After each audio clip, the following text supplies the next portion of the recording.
What's up, guys? This is Ian here, coach of your Ladner Lanturn, bringing you guys game number 2 for the NPL Tryout Tournament, taking on TTM Baby Eric and his Baltimore Orioles. I can't pronounce it. I know it's the Orioles and Oricorio, but it's not making sense. I've tried a bunch of times, I just can't do it. His team consists of Landorus-Incarnate, Sheer Force, Kartana, Heatran, Starmie, Tapu Bulu, Crobat, Mega Aerodactyl, Hitmonlee, Lanturn, PogChamp, Wigglytuff. Kartana, Lanturn, Wigglytuff, all Z users. Priority options in Hitmonlee with Fake Out, Mach Punch, and Sucker Punch, and that's it. Hazard setting in Lando with rocks, Heatran with rocks, and Mega Aerodactyl with rocks. I think Wigglytuff for some reason I feel like Wigglytuff gets rocks, and I don't know why, but I didn't write it down. Removal options in Lando with Defog, Kartana with Defog, Starmie with Rapid Spin, Crobat with Defog, Mega Aerodactyl with Defog, and Hitmonlee with Rapid Spin. Heavy removal squad. The team is not that weak to rocks in general, but it's a heavy removal squad. And then 4 times weaknesses in Landorus to ice, Kartana to fire, Heatran to ground, and Tapu Bulu to poison. So quite a few 4 times weaknesses to exploit as well there. Double steal though to cover for the poison, although Wigglytuff is also a fairy, so Alright, let's talk about our team. Umbreon making its debut here, fully specially defensive set. This is my best answer to Landorus-Incarnate is the idea. I can take on Heatran really well. I can take on Starmie really well alongside that. But realistically, the goal is that it's going to take on the Landorus-Incarnate. Not much to talk about there. A very standard set for Umbreon. Scarf Nidoqueen. I think Scarf Nidoqueen can put in quite a bit of work here. Ice Beam seems very spammable once Heatran's gone. And Starmie's gone.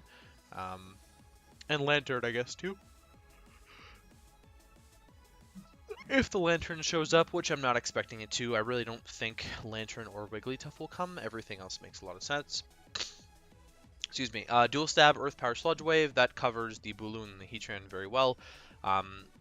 Earth Power doesn't have a lot of switch-ins from Modest Nidoqueen, so that's the goal there. And then Flamethrower is there for the Kartana, and that is quite literally the only reason. I can afford to run Modest this week. I am running enough speed to creep over something creeping Torn Eye. Because essentially I can't hit Crobat. I can't hit the speed that Crobat is without running Timid, and I didn't want that. I wanted to run Modest. And I can't hit over Mega Aerodactyl super realistically, so I can't physically go above Mega Aerodactyl, so I'm creeping his creep, which may or may not work. It shouldn't matter though, because everything else that would be faster that would run a Scarf is gonna outspeed me anyways. What that means is that I get a little bit more damage off, and it's gonna be a lot harder for him to switch into Nidoqueen with the fact that I can run Modest. Unluckily for me, I can't run Life Orb this match. I really need the Scarf. This is my best way to revenge kill Landorus and Kartana. Kartana really does not appreciate Earth Power or Ice Beam coming off of this thing, let alone Flamethrower, which is 100% going to one-shot it through Octoberry. Galvantula's next. Spooter.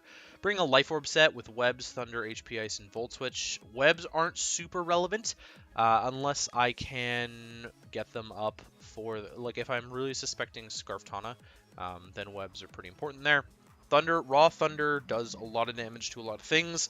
I had to sort of decide on what I thought the Lanturn was going to be. And if it is Volt Absorb, then I can go into other options on my team to deal with it. And if it's Water Absorb, then I just blow through it with Thunder. HP Ice is obviously there for the Landorus-Incarnate, which I will outspeed. And Volt Switch just for some momentum. I am running enough speed to outspeed the Landorus-Incarnate, and then the rest is in HP. Kyurem-Black, I'm bringing a Charty Berry variant to eat a hit from the Mega Aerodactyl and one-shot it with Ice Beam. That's the idea, at least. Or maybe I can eat a Rock Slide from Lando Eye and one-shot it with Ice Beam. Same idea. Realistically, just eating a Rock hit. I was debating running Chople for the Hitmonlee and Kartana. But Kartana can run Smart Strike, and I don't really expect Hitmonlee to come, let alone... I just... Like, Hitmonlee could come to break through Umbreon. It would be his best way to break through Umbreon, in my opinion. But, I don't know. It's kind of like Mega Glade fodder. So, we'll see. Sorry about that. I have Iron Head on there for the... I don't know why. Wigglytuff, maybe? Probably Wigglytuff. Earth Power for the Heatran. Fusion Bolt for the Lanturn and the Starmie. I don't care if the Lantern's got Volt Absorb, Fusion Bolt will two-shot it. And then Ice Beam for everything else. I'm running a mixed set, obviously, here with Naive. A little bit of attack investment, which is just left over from what I got from speed. So I'm speed creeping Hitmonlee with this investment, and then max special attack to get more out of my Ice Beam, and then the rest is in attack, obviously, there. So that's Kyurem-Black, and then Jirachi. I'm bringing a physically defensive Jirachi. This should be able to handle the Bulu, should be able to handle the Mega Aerodactyl, should be able to handle the Kartana, and should be able to handle the Crobat all really well. Rocks are pretty important against triple flying.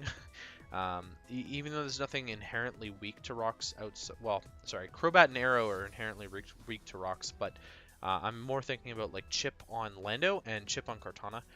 Just in case the Kartana's Sash, I can break a Sash there. U-turn for some momentum, then Flash Cannon's there to beat the Arrow and the Bulu, and Psychic's there to beat the Crobat. Pretty much that's it. Heatran switches in on this thing completely for free.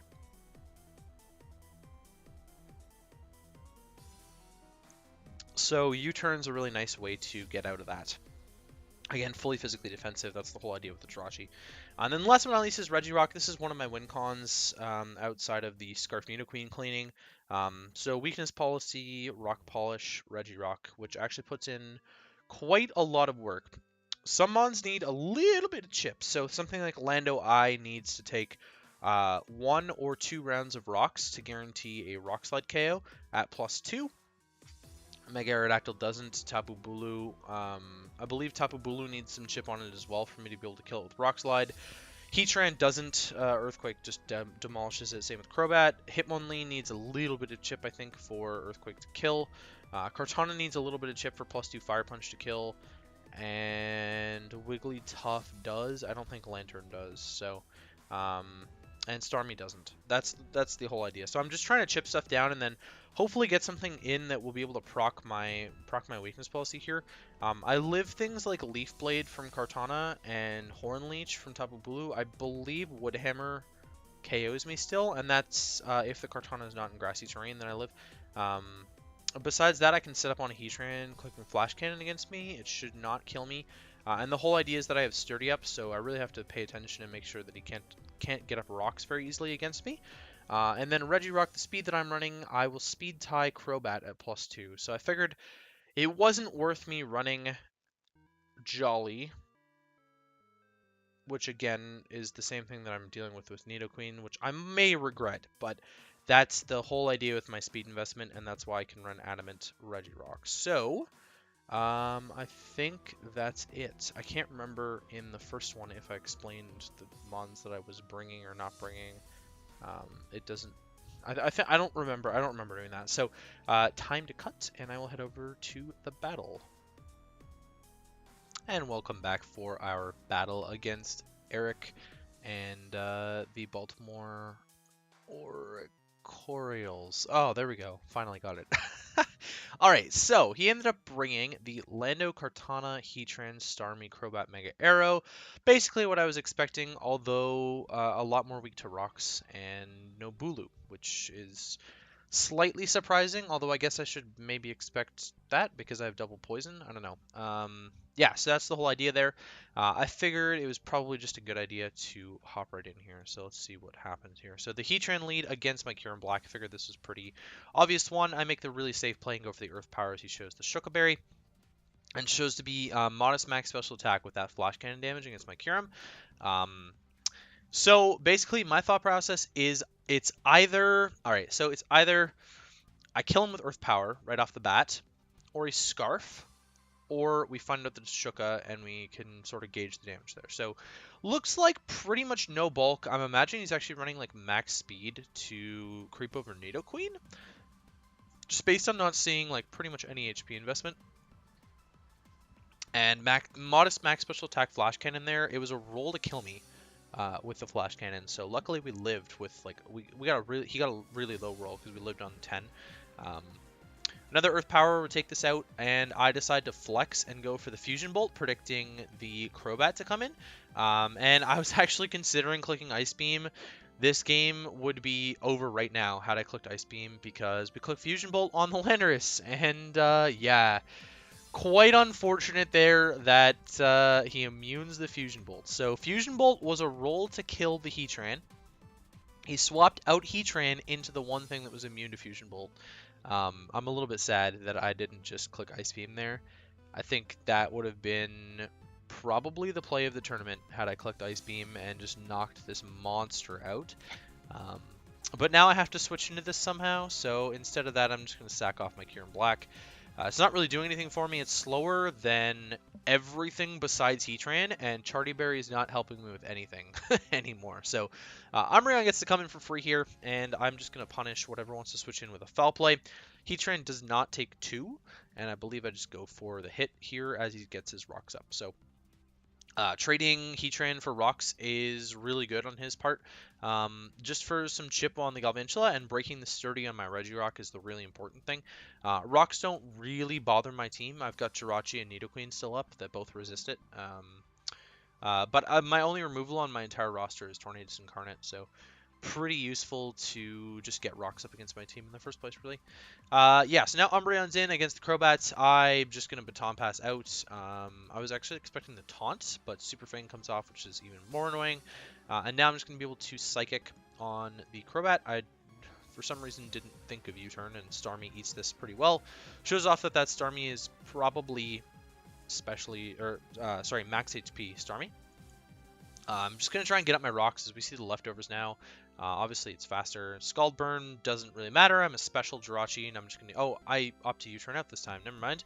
Right into Galvantula, and I make the prediction on the Lando, which is an okay prediction, realistically, considering the Starmie ended up clicking Reflect type. So we show off that we are Life Orb here, and for some reason the replay doesn't do Reflect type properly, but the Starmie's Bug Electric now, which is why it took damage from Hidden Power. And I think I just Volt Switch out this turn. If I have Volt Switch, I can't remember. Do I? On the recover?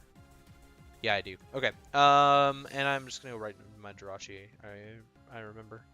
Yes. Okay. So now the Starmie, it's going to get into this weird area where I'm trying to scout if he's got Rapid Spin. Reflect types on me, and now I'm just going to U-turn out on the Rapid Spin turn here. I figure this is the best time to get Regirock in now, or we see that it's got Rapid Spin, which it does, and I can go to my Nidoqueen. I thought about this play for a long time, and the timer was on, and we'll see how many seconds I have left. It's not a lot. Debating between Flamethrower and Earth Power. So Flamethrower would have been great had I expected... Like, he's got triple flying left, right? So it was really dangerous for me to click Earth Power here, but I'm going to go for it. And we're going to be able to take out the Starmie, which is really good. So I actually only had 105 seconds left after all that said and done. Lando comes in and it claims a kill now that my Nidoqueen's locked into Earth Power, so I'm just going to sack off the Galvantula. Galvantula might have been useful to keep around. For some reason, I got it stuck in my head that Regirock was going to be a win con for me this game. I think I 100% should have gone into Umbreon and just sacked Umbreon there. And then dealt with the fallout of Regirock with some other mons later. Because Galvantula still threatened this with HP Ice, and yeah, I think that should have been my play instead of sacking Galvantula. Either way, Nidoqueen's going to come out here now. He's got no answers to an Ice Beam, and this Kartana comes in and lives on 1. So he told me after the game that this Kartana always lived. I find that really hard to believe because I'm modest Nidoqueen. Yeah, like, the fact that it lived on 1 tells me that it probably wasn't the highest roll that I got. I should have killed this thing. I don't know how much bulk it was running. It probably should have been running max speed. Otherwise, like, HP... Like, Galvantula should have just been able to...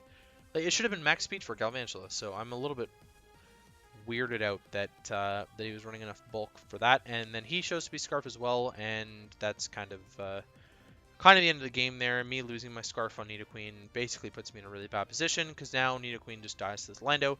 Nidoqueen should have been able to just sort of like click Ice Beam through this whole team, but now Lando just comes in and picks off 4 kills. So I believe Lando actually ends up getting all 6 kills against me. Sheer Force Lando is really hard to deal with when you don't have proper answers to it. And my team doesn't really have the ground resist to be able to take it on. I don't have a ton of stuff that's faster than it either. And I think I played really too hard around trying to get Regirock in instead of the smart decisions, I guess. Like, trying to get Regirock in and sweep doesn't seem like the smartest decision after the fact to me now. And unfortunately, losing my Scarf on Nidoqueen was a big issue. It was a very big issue. So I don't know what the actual role on that Kartana was. Again, I'm very suspicious that it was not...